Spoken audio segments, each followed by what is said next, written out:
अस्सलाम वालेकुम दोस्तों, आईसीटी सब्जेक्ट का लेक्चर नंबर 10 में सबको खुशामदीद कहते हैं। आज का हमारा लेक्चर कंप्यूटर के हार्डवेयर और सॉफ्टवेयर के हवाले से है। दोस्तों, कंप्यूटर के वो तमाम डिवाइसेस और कंपोनेंट्स जो कि कंप्यूटर के सिस्टम यूनिट के अंदर लगे हुए होते हैं, और कंप्यूटर के वो डिवाइसेस जो कि हम बाहर से देखते हैं, जिनको हम टच कर सकते हैं, जिनको हम उठा सकते हैं, वो दरअसल हार्डवेयर कहलाते हैं।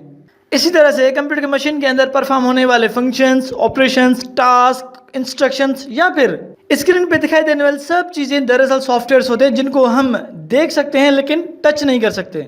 आज के इस लेक्चर में हम कंप्यूटर के हार्डवेयर और सॉफ्टवेयर्स के बारे में पढ़ेंगे। चलिए कंप्यूटर के हार्डवेयर से स्टार्ट करते हैं।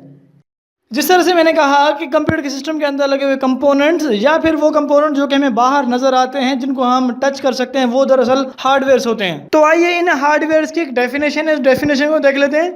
Computer hardware includes the physical parts of a computer, such as the case, central processing unit (CPU), monitor, mouse, keyboard, computer data storages, graphic cards, sound card, speakers, and motherboard. Computer के वो तमाम के तमाम parts जिनको हम touch कर सकते हैं, जिनमें mouse, keyboard, screen, motherboard, storage devices, RAM, wires, graphic card, sound card, speakers, CD-ROM, processor या फिर जितने भी डिवाइसेस जिनको हम हाथ लगा सके, जिनको हम टच कर सकें, वो तमाम के तमाम हार्डवेयर कहलाते हैं।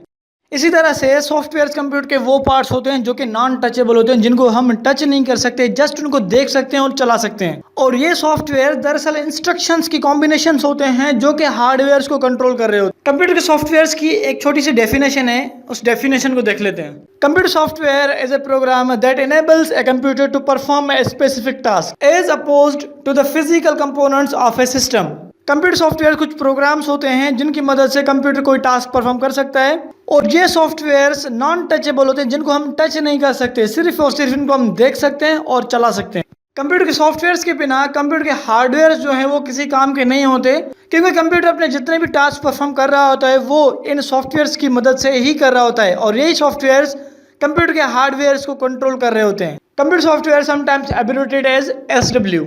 कंप्यूटर के सॉफ्टवेयर्स को लिखते वक्त SW के नाम से भी लिखा जाता है, यानी कि इनका जो एक शॉर्ट फॉर्म है, एक शॉर्ट फॉर्म के तौर पर SW का वर्ड इस्तेमाल किया जाता है, या फिर S देकर एक फॉरवर्ड स्लैश के साथ एक W लगाया जाता है, जिससे हम ये समझ सकते हैं कि ये सॉफ्टवेयर लिखा हुआ है। Software is a collection of instructions that enable users to interact with computer, its hardware और परफॉर्म ए टास्क। बहुत सारे इंस्ट्रक्शंस मिलकर एक सॉफ्टवेयर बनाते हैं, और उन्हीं सॉफ्टवेयर्स की मदद से हम कंप्यूटर को चलाकर कोई भी टास्क परफॉर्म कर सकते हैं। कंप्यूटर में डिफरेंट टास्क परफॉर्म करने के लिए डिफरेंट सॉफ्टवेयर्स होते हैं। जैसे कि अगर हमें कोई तस्वीरें देखनी है तो तस्वीरों को देखने के लिए अलग से सॉफ्टवेयर्स होते हैं, ऑडियो सुनने के लिए अलग से सॉफ्टवेयर्स, वीडियो देखने के लिए अलग से सॉफ्टवेयर्स। इसी तरह से बाकी जितने भी ऑपरेशंस हम परफॉर्म करते हैं, जितने भी टास्क हम कंप्यूटर में परफॉर्म कर रहे होते हैं, हर एक टास्क के लिए अलग से एक सॉफ्टवेयर होता है।